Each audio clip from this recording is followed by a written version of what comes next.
I would like to invite Dr. Adia, Ms. Neha, and Dr. Ashutosh.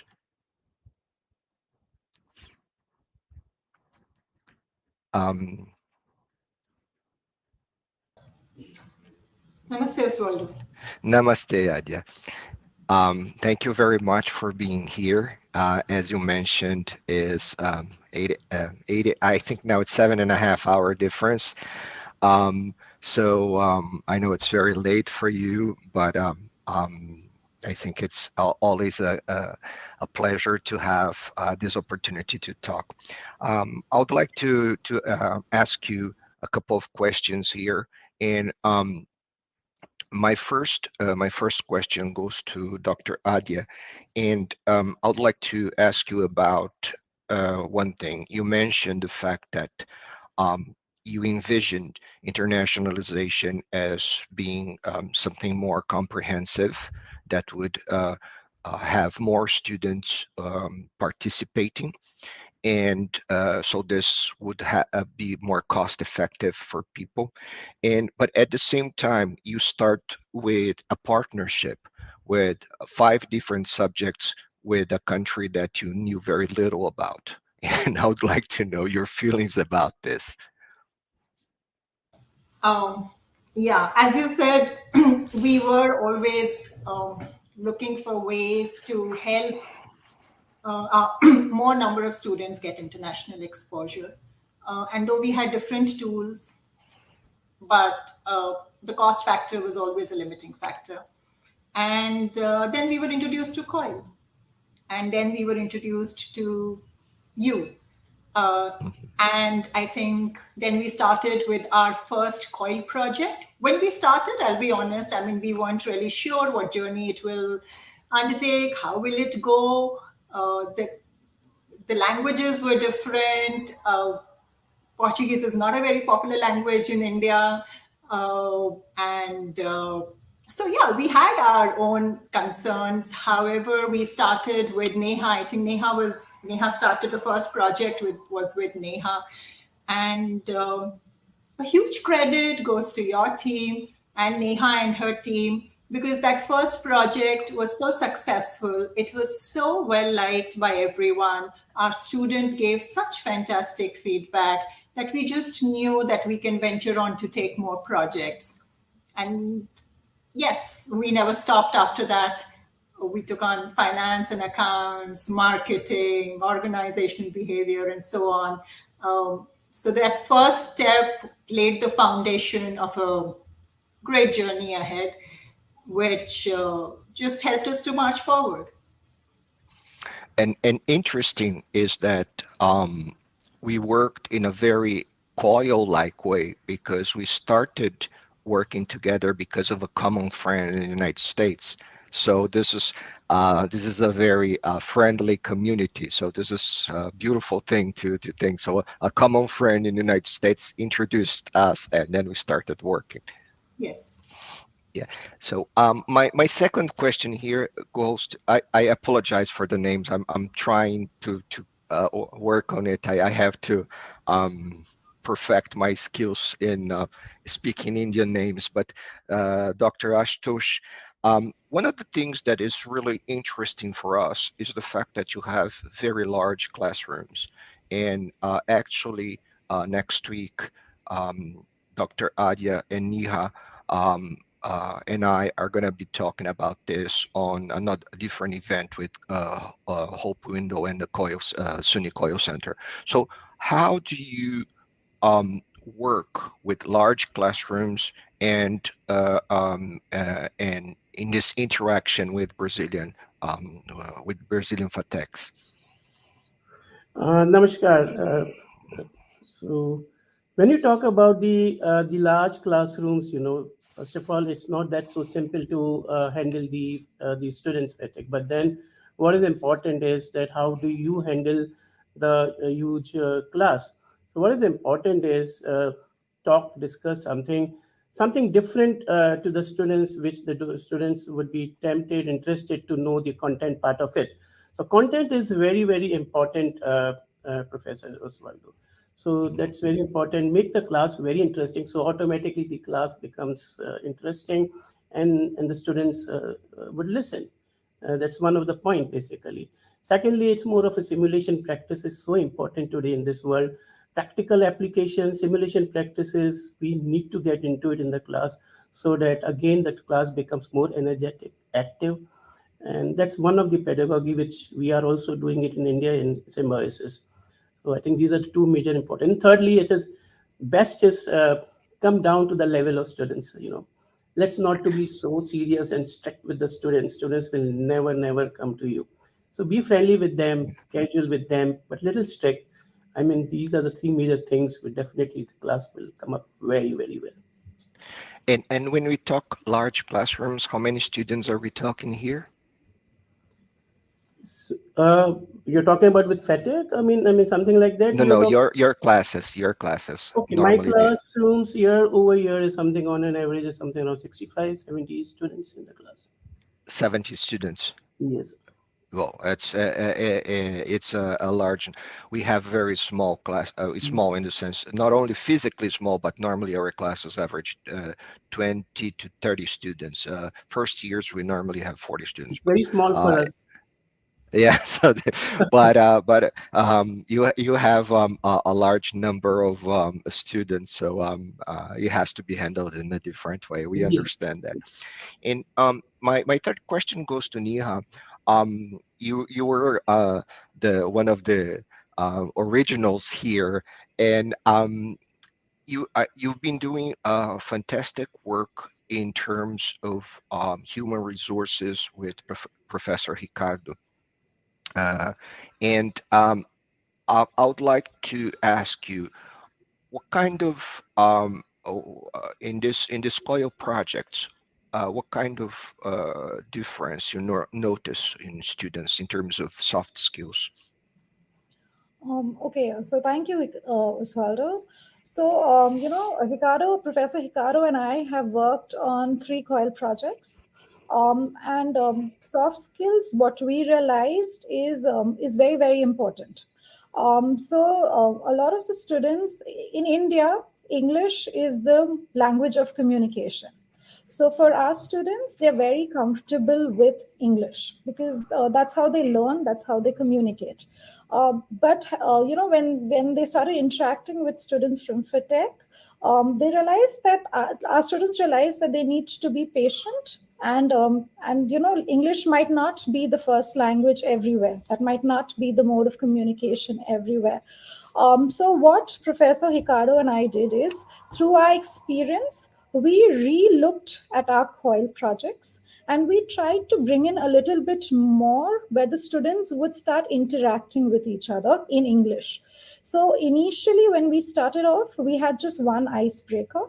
And that was very important. We realized through the feedback that students truly appreciated the icebreaker activity because it was not specific to the subject that they were learning. That's the initial communication that took place between the students. They got familiar, they got comfortable with each other.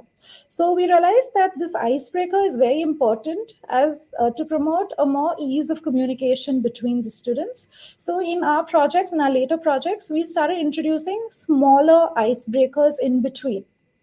So, a simple icebreaker where we asked our students to talk about music in India and music in Brazil.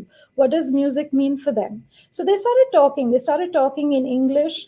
They started communicating with each other. And the whole communication was something that they were passionate about, music. And that really worked for us. In another icebreaker, we told them, disguise and surprise. Dress up. The Brazilian students were asked to dress as Indians, and the Indian students were asked to dress as Brazil. So, a small initiative in the form of an icebreaker helped to develop the soft skills, helped to encourage communication between both sides, helped to build up that comfort level. And we've seen that, when you put in a little bit of initiatives, a little bit of an effort, the students do talk to each other. They do communicate to each other. They find common interests, and we build on that for them to work on the project. So that's been our experience. Great, great. Yeah, I really interesting. And one of the interesting things is that Brazilians normally we normally think of us as a population as a whole, that we like parties, we like festivities. But every time I look at India, I say, hey, you got a lot to learn from the Indians. You really know how to create fantastic parties and fantastic, very colorful celebrations. So I admire a lot of that part in the culture. Um, I would like to ask now, Dr. Adya, about what do you envision in the future for our partnerships? What would you like to see? I know that you mentioned something in your video, but I would like you to expand a little bit on that. Working with FATEC Brazil has been a great experience for us, and when I say that I look forward to expanding this partnership beyond COIL, am I clear on the different ways? Not really, but Mhm. I want our students to. So for example, we did this little conclave just a month back, and you were very kind to help us get in touch with a Brazilian professor who participated in our digital marketing conclave. So that was just another step for us to strengthen and expand this association with FATEC Brazil. Similarly, we are we would like to explore other avenues where we can work with you. That may be in the area of academics, that may be in the area of research. So yes, I mean, in the sense, we are open to looking at those different avenues, and we would like to explore those avenues because working with FATEC has been a wonderful experience. And if we can work together and contribute in more fields, it would be great.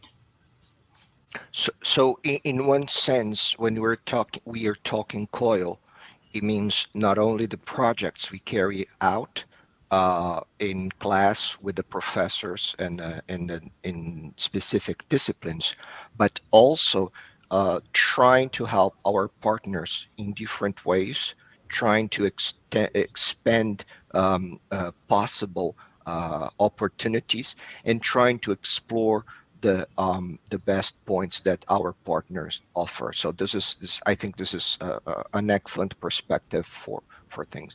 And uh, Dr. Ashtosh, what would you like to do next? What is your what personally, what would you like to do?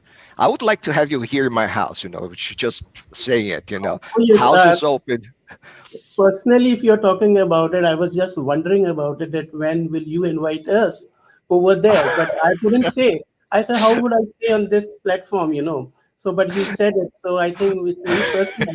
So if we three of us or four of us could come to Brazil and interact with your colleagues or something, it would be a Yeah. phenomenal thing. But let's hope so. When you talk about future programs, who knows, one day such a day would come. Yeah, we need to find a way of funding projects in this South cooperation. I think the major problem that we have is that the money is not flowing that well here in the South cooperation, because I think we have a lot to share here. Um, and Niha, what is um, what you were exploring a lot of different aspects in terms of human resources and professional life with Ricardo. What is in your in your perception, what was the thing that strike you as the most different in terms of the professional life in Brazil and the professional life in India? So honestly, our cultures are very diverse, but still there's a lot of things that we have very common. But what we realized is in India, the students take up a graduation course just at a very young age. So when they're done with their schooling, they would get in for a graduation or a professional course, and then they would take up a career. But what we learned during this whole interaction in Brazil is your students are working professionals. So, when it comes to work or experiencing the professional life, they have already experienced it because they're working professionals. So, we did a project on recruitment and selection, and it was a great learning experience for our students because your students have already been through the process of recruitment and selection. And it was a lovely interaction because our students could learn from your students, about the whole recruitment process that they've been with, the selection process that they've been with. So that's one thing that really stood out. That's a big difference in India and Brazil. Our students start working maybe after the age of 2021, after they finish their formal education. Whereas students in Brazil take up a job along with their studies. So a lot of your students are working and studying together. So that's one thing that really stood out for us. And that's one thing that our students really appreciated as well. Thank you, Nia. As I just would like to remind in reality tell our participants that we are working on a wonderful project in the fashion and textile for next semester too. So there's a new project coming on. And any final words that you would like to say? We would like to thank you, Oswaldo, for giving us this opportunity to be present here, to share our experiences, and to learn from others' experiences. We have really enjoyed this journey. All my faculty, my students, we have really enjoyed this journey. And as I said, we do hope that we can build on it because both the sides have learned so much from each other. As Neha said, we are so different, and yet there are some points on which we are just the same. So, sincerely hope that we have a great journey ahead also, and we find more avenues to learn from each other. Thank you once again. Same here. Namaskar. Thank you. Thank you. Thank you. Namaste. Namaskar. Thank you.